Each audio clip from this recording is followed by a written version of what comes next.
Welcome to this first video in a series about Futopia. I will show you what you can do with it and exactly what it is for. So let's hop into the main dashboard and I will show you what each of these menu items mean. Before I start showing you what all these items can do for you, let me just explain a little bit of background information of why we started this project. And of course, over a year ago, we started using OpenAI, and in all our jobs and assignments, people kept asking, okay, this is all cool, but how do we integrate this with our own business information or any information that you want to query that OpenAI or ChatGPT does not have an answer for?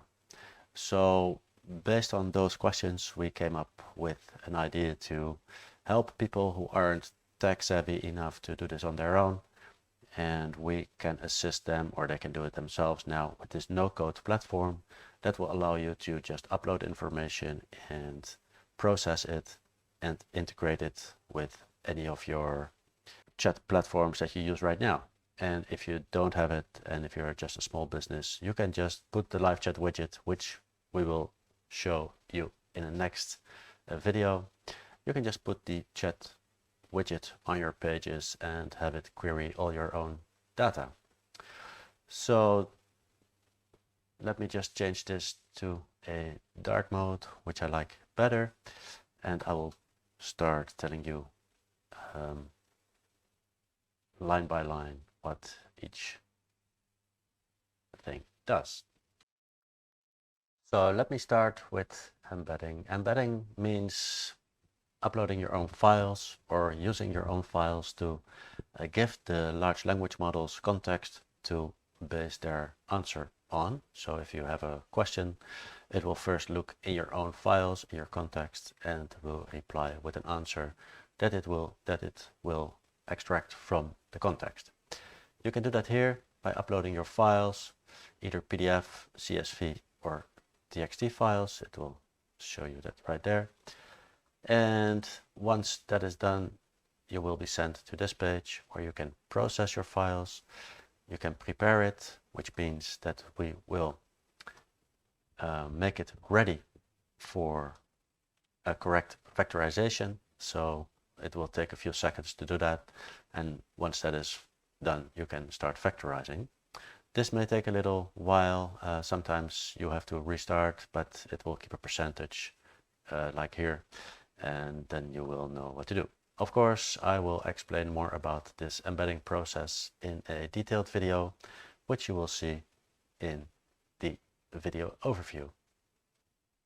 Fine-tuning is an activity for completion models, and of course you can read all about that in great detail on the OpenAI pages, but in a nutshell, you create a JSON-L file which you can upload, or we can convert a CSV into one for you. Once you have done that, you can see those files right here. You can validate them, and then you can send it to OpenAI.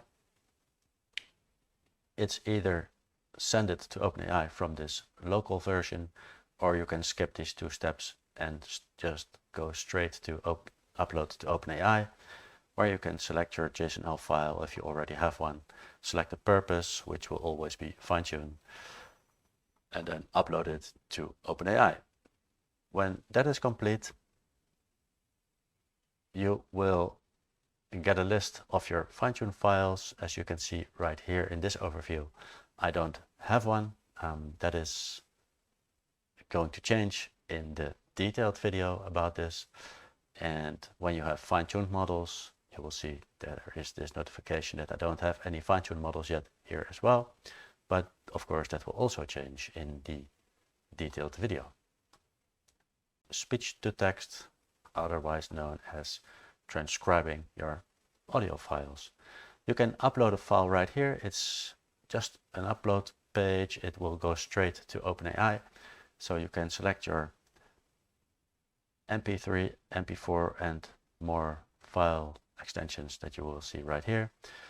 With a maximum size of 25 megabytes, you just upload it and give a file reference, which will be for the embeddings section later on, because once your transcript is complete, it will be shown in your embeddings list, because it will just be text that you can actually also vectorize, just the same as uploading a text CSV or PDF file. So it's basically a tool to get your audio into an embedding file.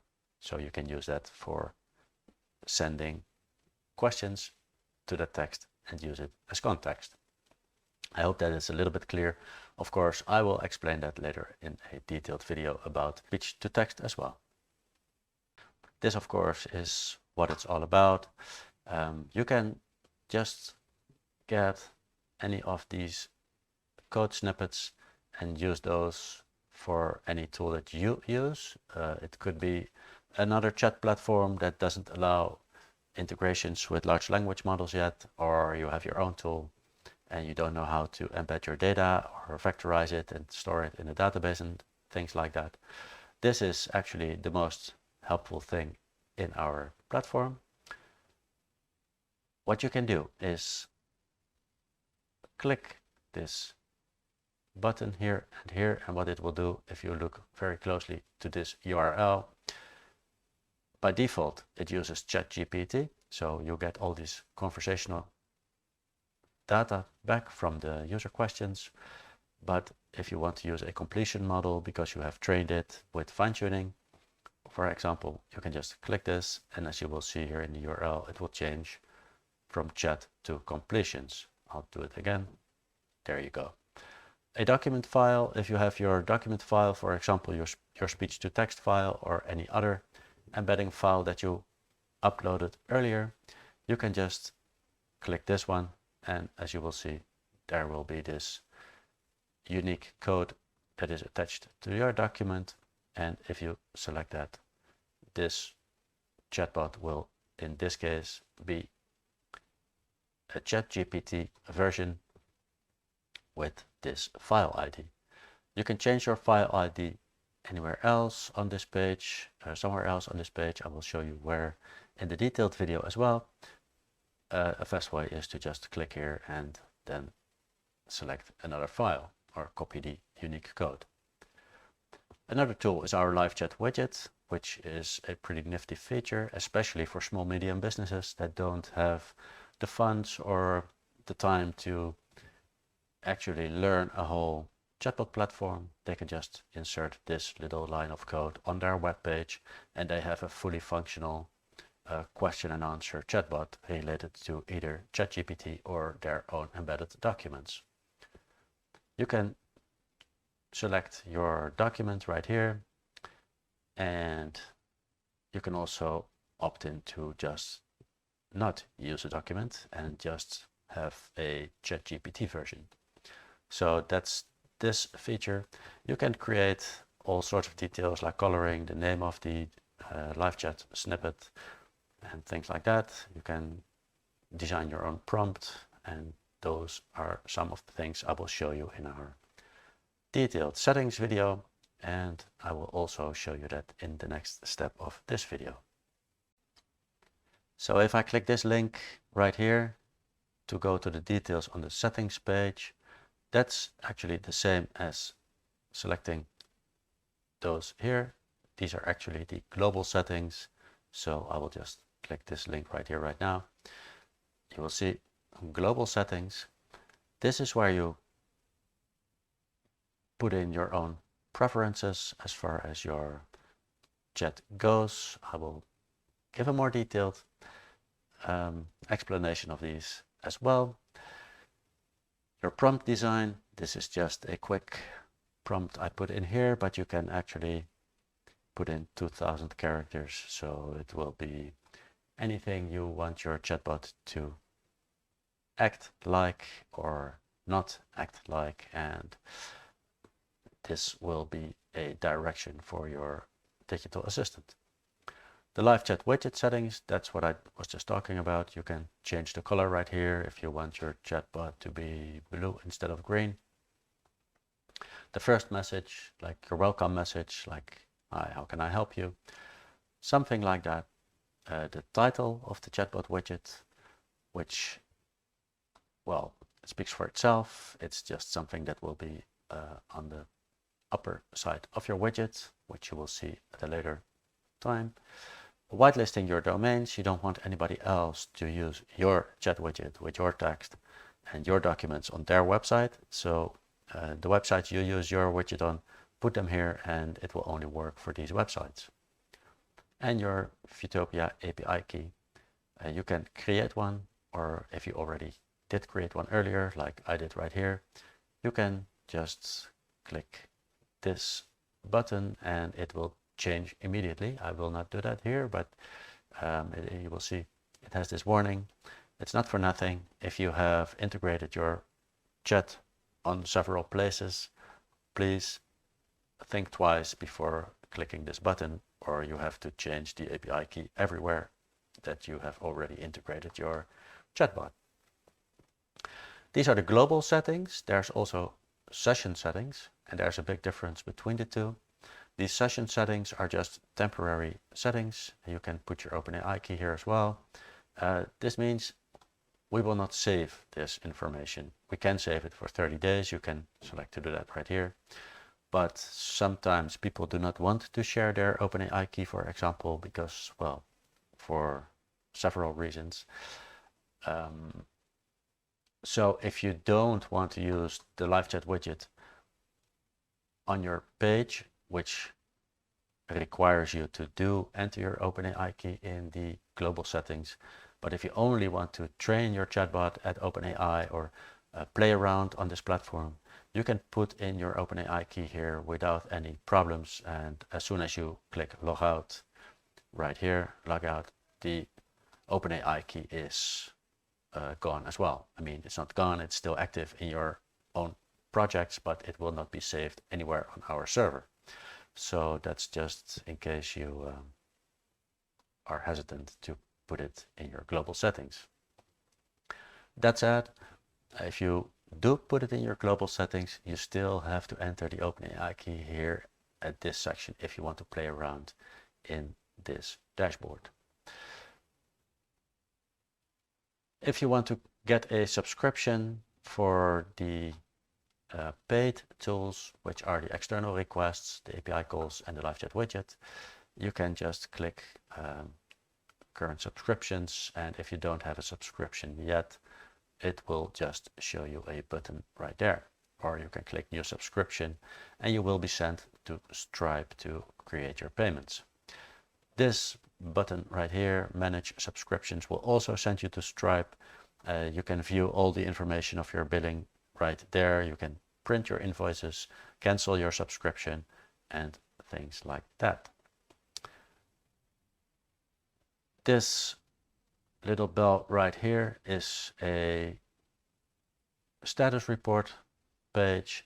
If there's anything going wrong and you are wondering why your chat stopped working, I advise you to either click on this link right here or go to OpenAI and watch their status page. Then we have one last thing to show you before we start the detailed information video, and that is our playground, which is right here. The playground will give you the opportunity to test your current settings and play around with everything without actually having to get a license key or whatever. You can just play around, test your embeddings, test your speech to text, and see if it gives you the desired result before actually going and use it somewhere else. So this is the completion section. As you can see, these are the 4 or 5 language models you can use, and as you can see, I have one fine-tuned model right here as well. It was just a sample, so it doesn't look or do anything special, but it's there. You can change your temperature, max number of tokens, the frequency penalty, presence penalty, and whenever you see this little dot with the eye in there, you can actually move over it or hover over it and see a little detail about what it's about. You can ask your question here. For example, it's a CDI file. I can see that right here. So that's a little question about the Conversation Design Institute. I can just put in any question here and I will get the answer on this place right here. I can also play around with the live chat widget. You can see it is right here, and I can put any question in here as well and I will get a reply back. So this is where you can play around with everything, and if you want to implement it and put it on your own pages, you just can use any of these external requests. The fun part is this chat widget. If you have a client who wants to try it out or whatever, it's actually possible to, well, get this on the web page. I think within 5 to 10 minutes. You just enter your OpenAI key, get your API key for Futopia, enter the live chat widget settings and grab this little code snippet right here and everything should work fine. This is all about the dashboard at this point. So if you have any questions, please let me know. And for a more detailed overview of each of these features that I just mentioned, please check all the other videos on our YouTube channel or inside this video manual dashboard page where you can select any of these videos and learn more about it. Thank you for watching and enjoy the platform.